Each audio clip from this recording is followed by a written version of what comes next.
Today we're looking at the Ford Fiesta ST. I've already had a chance to drive the Ford Focus ST, and I encourage you to go and watch that review. The nice thing is Ford is bringing their hot hatches here to North America. We've had other hot hatches in the past and they've been sold around the world, but not many came to North America, and finally we're getting the higher performance versions here. So this Fiesta ST, basically the way you see it is the way it comes. There's two options on the outside. One are the gray wheels with the red calipers and this sort of orange paint. It's only $400 upgrade for the paint and only $500 upgrade for the wheels. So those are two features I would probably spend the money on. The rest of the car pretty much comes the way you see it. This car is $25,000. The Focus ST is $30,000, but you get a lot of car for your money. A real fun looking subcompact, deeper chin spoiler at the front. You get the spoiler hanging out over the back of the window, a lower rear valance, the aggressive looking wheels and stance. It really looks like it's all the business. The thing is, there really isn't anything else in this class, in the subcompact class, if you want a small, fun to drive car. Inside, there's a few things I like about it, a few things I don't, very similar to what I found with the Focus ST. So let's check it out.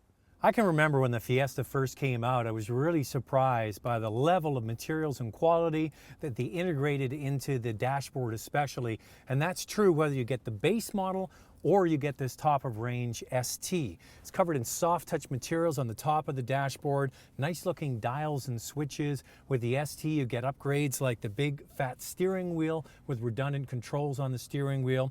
You get the nice looking shifter, but what's most prominent are the seats, the Recaros, deeply bolstered. But the same problem I have with the Focus ST I have with the Fiesta ST, and that's that your hips are lower than your knees, which gives you that really rally sport feel when you sit in the seats, but after a while, you want to be able to stretch those legs out, especially if you do a lot of long distance commuting or you're driving over a long period of time. So just keep that in mind. And these bolsters are really narrow, so big boys need not apply. These seats really are snug. I can't imagine a big guy fitting into this car. And when you add in the compact dimensions of this subcompact car, the tight seats, the closed quarters, it does feel rather small. Very small in the back seat.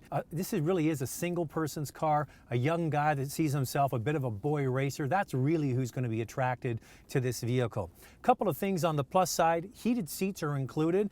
They're only a one-stage heated seat, which means you turn them off. The good news is your backside gets really hot within about 2 blocks.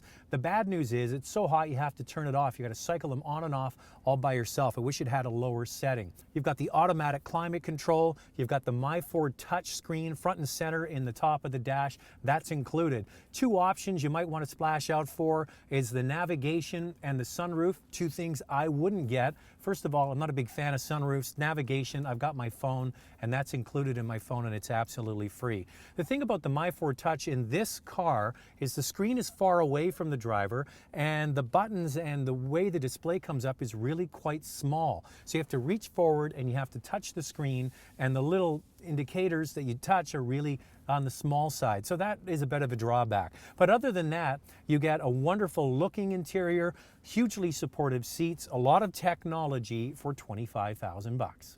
Now I know this isn't ideal weather to drive a hot hatch. We've had all kinds of snow recently. We don't typically get snow.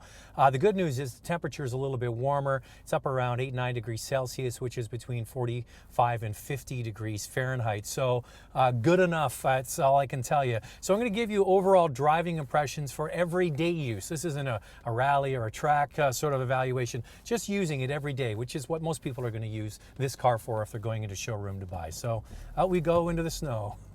The difference between the Focus ST and the Fiesta ST, the Focus ST is a 2-liter EcoBoost turbocharged engine. This is a 1.6.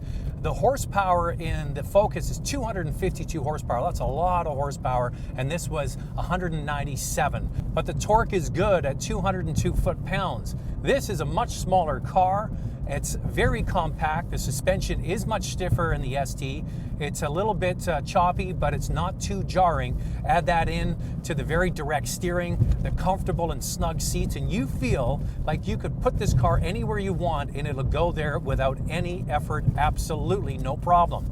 This engine and the setup is just a perfect Fiesta. You want to pass somebody in town, you drop it a gear, you put your foot into it, bam, you're gone. You want to pass on the highway, no problem. The problem is with all of that torque and all of that horsepower with a turbocharged engine, you kind of get excited and you use it quite a bit, and that really affects fuel economy, especially in the city. I found on the opposite though, if you left this car in a top gear and 6th gear and you cruised along at the highway, the fuel economy, because it is only a 1.6 liter, can be fantastic. So this could be a choice for somebody that does a lot of highway driving. The only downside to that, as I mentioned, is the Recaro seats don't let you stretch your legs out if you're doing a long distance commute. So this Fiesta ST is just a better Fiesta, which is already one of my favorite cars in the subcompact class. I prefer it to the Focus in every way, in all models. It just feels so solid, it's tight, it's compact, you can put it anywhere, and the turbocharged EcoBoost engine along with the wonderful transmission and suspension just make this a much better Fiesta.